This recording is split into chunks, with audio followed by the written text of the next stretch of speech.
Muitas pessoas acreditam que nossos ancestrais faziam apenas grunhidos monossilábicos.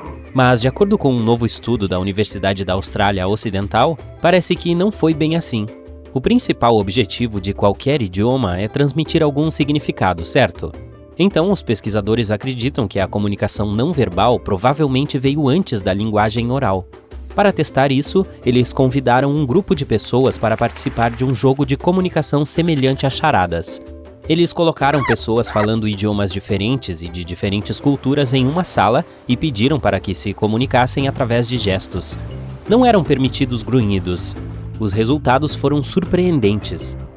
Os cientistas confirmaram que muitos gestos aparentemente têm significado universal.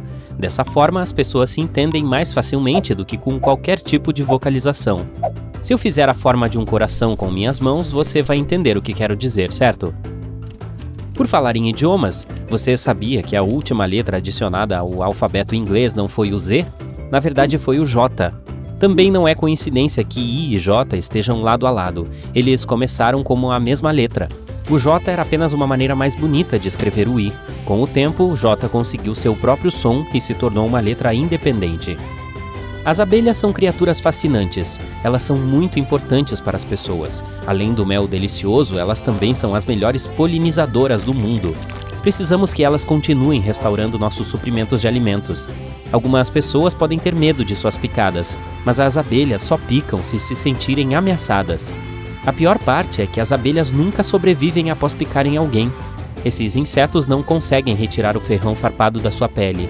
E esse ferrão faz parte do trato digestivo, nervos e músculos da abelha. Depois de perder tudo isso, a pequena criatura realmente não consegue sair viva. O recheio entre os wafers do Kit Kat é feito de outros Kit Kats. Quando algo dá errado durante a produção, por exemplo, uma barra de Kit Kat tem muitas bolhas ou outras imperfeições. Nada é desperdiçado. Esses doces são derretidos para formar uma pasta, e então esses Kit Kats que não passaram no padrão de qualidade são usados para rechear outras barras de Kit Kat. A oreologia é um campo da ciência que estuda Oreos. Sim, os biscoitos. O fluxo e a fratura de Oreo são objeto de vários experimentos científicos. Os pesquisadores estão fazendo tudo ao seu alcance para responder a esta pergunta. Por que o recheio todo permanece apenas em um lado da Oreo? Pegue uma Oreo e divida-a do jeito que você normalmente faz. Entende o que quero dizer? Os oreólogos são físicos que estudam fluidos complexos. Depois de analisar o recheio Oreo, eles o classificaram como um fluido sólido mole. Estes são fluidos que são moles quando você não os perturba e fluem quando estão sob uma grande quantidade de estresse. Não, isso não significa que as Oreos estejam literalmente estressadas. Isso significa que o creme no interior se comportará de acordo com a pressão que você aplica ao abrir um biscoito.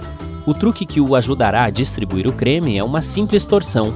Se você torcer um Oreo de forma lenta e constante, reduzirá o estresse e provavelmente deixará o creme em ambos os lados. Faça o teste em casa e me conte o resultado. Enquanto isso, os oreólogos desenvolveram uma máquina especial para fazer os testes. Já ouviu falar de um oreômetro?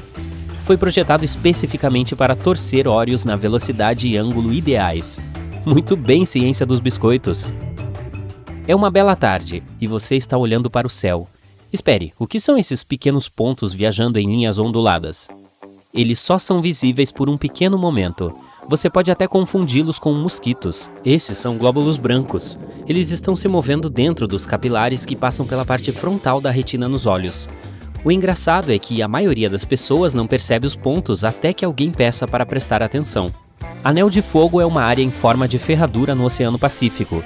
Tem cerca de 40 mil quilômetros de comprimento e contém cerca de 450 vulcões.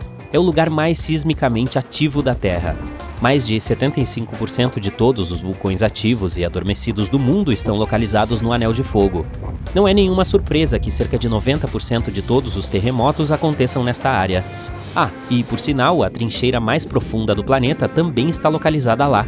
A Fossa das Marianas é uma das coisas mais famosas do Anel de Fogo. Seu ponto mais profundo, a Depressão Challenger, fica a 11 mil metros abaixo do nível do mar. Um fato curioso. Antes da televisão colorida surgir na década de 1950, 75% das pessoas afirmavam ter sonhos em preto e branco. Mas hoje em dia, o mesmo estudo descobriu que apenas 12% das pessoas ainda sonham em preto e branco. Os cientistas acreditam que encontraram uma explicação para isso. Acontece que aqueles que cresceram assistindo televisão em preto e branco com mais frequência têm sonhos monocromáticos. Por quê? No século XIX, ter uma fotografia de si mesmo era um grande luxo. Sorrir em fotos era considerado infantil e até mesmo indelicado. Isso e, bom, tinha falta de higiene dental. Os fotógrafos pediam que as pessoas posassem para as fotos falando prunes em vez de X. Essa palavra mantinha a boca das pessoas fechada. É por isso que todos os nossos ancestrais parecem ter comido algo azedo antes de posar para uma foto. Ao ir a algum lugar de ônibus urbano, você não precisa usar cinto de segurança. Você pode ter pensado que isso vai contra todas as regras de trânsito que se possa imaginar, mas esse não é exatamente o caso. Há várias razões pelas quais não são usados cintos de segurança no transporte público. Em caso de emergência, os passageiros precisam ser capazes de sair o mais rápido possível. Se eles estiverem com cintos de segurança, perderão um tempo precioso para se soltar. Em segundo lugar, um ônibus é um veículo pesado. Em caso de acidente, ele para mais lentamente do que um carro. Então, mesmo que os passageiros sintam o impacto, eles não ficarão seriamente feridos. Essa também é a razão pela qual as pessoas podem permanecer em pé nesses veículos em movimento. Imagine que você está em um encontro e acidentalmente, ou não, pediu uma pizza de alho. Você verifica seus bolsos e, oh não trouxe chiclete de menta com você. Não se preocupe. Este pequeno truque pode ajudá-lo a evitar problemas. Tudo o que você precisa fazer é pedir uma salada de pepino, ou qualquer coisa com aipo. Esses vegetais fibrosos podem eliminar as bactérias causadoras de odores e ajudá-lo a se livrar do mau hálito.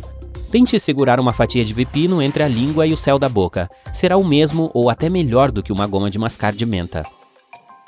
Aqui vai um enigma para você. Um bigode pontiagudo, relógios derretidos e o logotipo Chupa Chups. O que essas coisas têm em comum? Acontece que Salvador Dalí foi a pessoa que projetou o logotipo da Chupa Chups. O artista surrealista também sugeriu que o logotipo deveria ser colocado em cima do pirulito para que as pessoas pudessem vê-lo o tempo todo. A Lady Liberty, quando chegou em Nova York, não era verde. Era da mesma cor que a moeda de 1 centavo de dólar, ou seja, cobre. Ficou verde com o tempo devido ao processo conhecido como oxidação, mas ainda parece incrível, né? Existe sim uma diferença entre o chocolate americano e o europeu, mas por que eles não têm o mesmo sabor? Você pode perguntar. A resposta é simples: regulações diferentes. O chocolate europeu deve conter pelo menos 14% de sólidos de leite seco, enquanto a quantidade mínima nos Estados Unidos é de 12%. Isso significa que o chocolate europeu é um pouco mais cremoso. Também é mais achocolatado, já que contém mais cacau. Especialistas estavam experimentando a forma das batatas chips até que finalmente chegaram à fórmula ideal.